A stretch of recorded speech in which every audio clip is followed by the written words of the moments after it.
안녕하세요. 꽃이 좋아 스토리입니다. 따뜻한 봄바람이 부니 상가들에는 꽃이 피고 있어요. 봄을 느끼고 예쁜 꽃을 피워주니 자연은 참 신비로운 것 같습니다.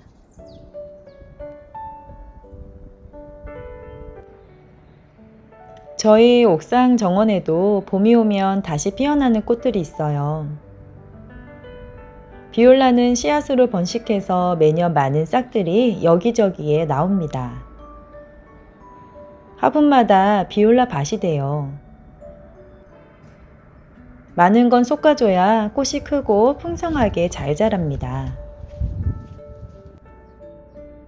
작년에 파종했던 루드베키아도 나왔고요. 번식력이 좋은 토플도 나왔습니다. 벌개미취도 일찍 싹들이 나왔고요. 선물 받은 자이어 펜스데몬도 나왔는데요. 올해 첫 꽃을 봅니다. 아스타는 친정 부모님께서 포기 나누어서 주고 가셨는데요. 작년에 이렇게나 예쁘게 피었던 아스타 꽃이에요. 한 번만 심으면 매년 포기가 많아져서 아스타 꽃밭이 됩니다. 이건 석죽 페랭이 꽃이고요. 서양 미역지는 노란 꽃인데 절화 식물로도 좋아요. 꼬리풀과 토풀은 포기 나누어서 다시 옮겨 심어줬어요. 구독자님이 보내주신 알리움 구근에서도 싹이 나왔는데요. 이게 맞는지 잘 모르겠네요. 튤립은 작년 11월 말쯤 화분에 심고 옥상에 두었었는데 일찍 싹이 나오더니 이만큼 자랐습니다. 실내에서는 못 자랐을 텐데 잎이 두껍고요. 잘 크고 있어서 조만간 꽃이 필 것 같아요. 노지 활동이 잘 되는 수군 코스모스도 있는데요. 아직은 싹이 안 나왔습니다. 꽃들은 저마다 나오는 시기가 다 다릅니다. 천일홍과 백일홍처럼 노지 활동은 안 되지만 씨앗이 떨어져서 자연발화하는 꽃들도 참 많은데요. 늦은 봄 4월 말이나 5월 초에 나오는 꽃들이에요. 사용하던 흙만 그대로 두고 물만 챙겨주면 다시 자연발화를 하기도 해요. 5월 초쯤 찍은 건데 페추니아는 밖에서 키우면 이렇게 많은 싹들이 나왔습니다. 1일초나 장미봉선화 같은 종류도 뒤늦게 싹이 올라와서 기다려줘야 합니다. 뿌리로 월동이 되는 것도 있고 씨앗으로 자연발화되는 것도 있어요. 꽃들은 한 번만 심으면 씨앗이 생겨서 번식을 잘합니다. 이 외에도 노지 활동이 안 되는 식물들은 파종을 했는데요. 레키온 불가레와 디디스커스도 파종을 해서 옮겨 심어줬는데 많이 자랐어요. 이건 항란이라는 꽃인데 꽃님이 주셔서 물꽂이를 해놨었거든요. 뿌리 내린 거 보고 다시 옮겨 심어줬습니다. 가을에 계단으로 옮겨놨던 스토크는 일찍 꽃을 피우고 있어요. 블루 세이지도 싹이 이만큼이나 나왔고요. 작년 가을 파종해서 옮겨 심었던 마트카리아는 폭풍 성장 중입니다.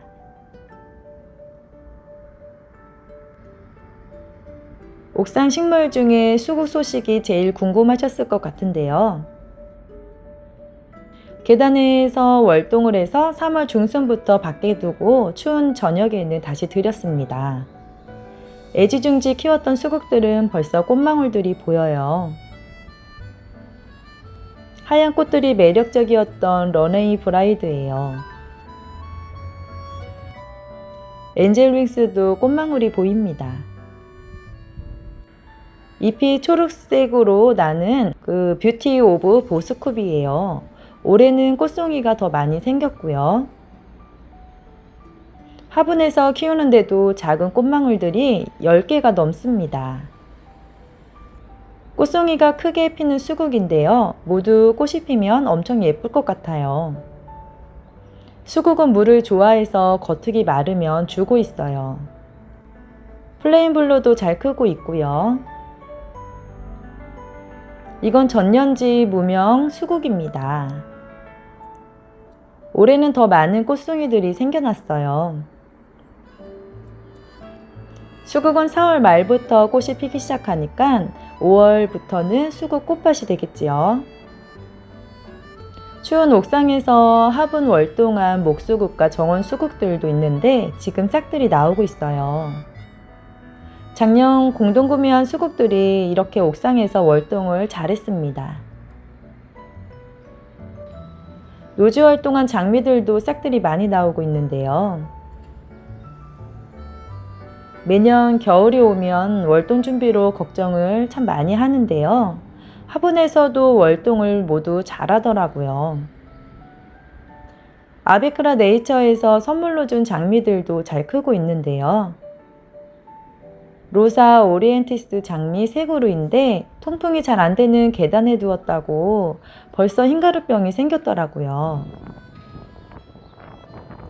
봄에는 식물들이 자라나고 성장하는 시기라 좋긴 하지만 병충해도 같이 찾아오기 때문에 이제부터는 약을 뿌려줘야 합니다. 오늘은 지난번에 아베크라 네이처에서 보내준 가든 워터백을 사용해 보려고 해요. 프리미엄 식물 관리제 중에 천연 해충 관리제를 물에 희석해서 줄 건데요. 잘 흔들어서 섞어서 사용을 합니다. 스포이드로 되어 있어서 뚜껑을 한번 쭉 눌러서 물에 넣어주면 돼요. 물 양에 따라 500배에서 1000배 희석을 해주는데요. 스포이드 1.5회를 500ml 물에 희석을 하라고 써 있는데 저는 1000배에 희석을 했어요. 저는 묽게 희석해서 주는 편입니다. 5리터 통에 스포이드로 5번 넣어 주었어요. 천연 제품이라 실내에서도 안전하고요. 잎의 옆면 시비해도 되고 물주도 간주 시비도 되니까 흙 속의 해충까지도 잘 잡을 수가 있다고 합니다. 제라늄 뿌리 파리에도 도움이 된다면 당장 써봐야겠죠. 장미들에게 약 주려고 아껴놨었는데 요즘 뿌리파리가 또 다시 극성이라서 써봐야겠어요. 해충약을 줄 때는 바람이 적게 부는 날 줘야 날리지가 않는데요. 바람이 분다면 바람을 등지고 약을 주면 됩니다. 천연이라도 바람 때문에 저는 마스크를 썼어요. 해충약은 잎이 나오기 전이나 잎들이 조금씩 올라올 때 주면 좋고요. 햇살이 강하지 않은 오전과 늦은 오후에 줘야 잎이 안 탑니다. 날이 더워질수록 해충이 잘 생겨서 한 달에 한 번씩은 주고 있어요. 장미잎에 흰가루병이 밖으로 나올 때부터 조금 보였었거든요. 이렇게 약을 주고 나면 잎에 기름 같은 게 보일 수도 있는데요. 천연 식물성 기름을 베이스로 만든 미생물 배양액이기 때문에 괜찮다고 합니다. 잎에 번들거리거나 끈끈한 유막이 남아있어도 안전하대요. 자동 분사기로 주니까 이제 약 주기가 참 편해졌어요. 안개 분사라 빠른 시간에 약을 줄 수도 있고요. 위쪽이 길기 때문에 멀리 있는 식물도 약 주기가 편해졌습니다. 충전식이라 핸드폰 충전기로 충전시키면 되고요. 전자버튼 눌러서 사용하니까 너무 좋아요. 맨날 분무기로 손으로 눌러서 압축하는 거 있거든요. 그걸로 사용해서 시간이 참 한참 걸렸고요. 손도 아팠었는데 이젠 어깨에 메고 편하게 물과 약을 줄 수가 있어서 정말 좋습니다. 실내에서 제라늄 물주기도 써봤는데요. 노즐을 살수 분사로 바꿔서 줘야 물이 많이 튀지 않더라고요. 거실은 힘들고 베란다나 옥상과 테라스, 정원 등에서 사용하면 좋을 것 같아요. 큰 화분에는 물을 많이 줘야 하기 때문에 이걸로는 부족할 것 같고요. 영양제나 해충약줄 때는 정말 좋습니다. 안개 분사라 옆면 시비 줄 때 최고, 아주 좋아요. 물통이 5리터로 많이 들어가서 옥상 정원의 식물들을 다 줄 수 있는 충분한 양이고요. 팔이나 손목이 아프신 분들께 적극 추천합니다. 바깥에서 하초 키우면 해충이 너무 잘생겨서 약을 자주 주고 있거든요. 이제는 가든 워터백이 있어서 약을 쉽고 빠르게 줄 수가 있겠어요. 옥상에는 꽃봉오리가 생긴 식물들이 많아서 물을 잘 챙겨줘야 해요. 꽃봉오리가 생기기 시작하면 물을 많이 먹기 때문에 물이 금방 마르거든요. 오늘은 화분에서 노지활동 잘하는 식물들과 식물 해충약 주는 모습들을 담아봤습니다. 이제 식물들의 성장기라 잘 크고 있는데 성장하는 만큼 해충 관리도 잘해줘야 하는데요. 관리를 잘한 만큼 예쁜 꽃을 볼 수가 있어요. 4월이라 식물들이 매일 달라지는 모습이 참 신기한 시기고요. 이제 모종 사다가 심기도 하고 파종도 하고 봄맞이 화단 정리로 바빠지는 시기잖아요.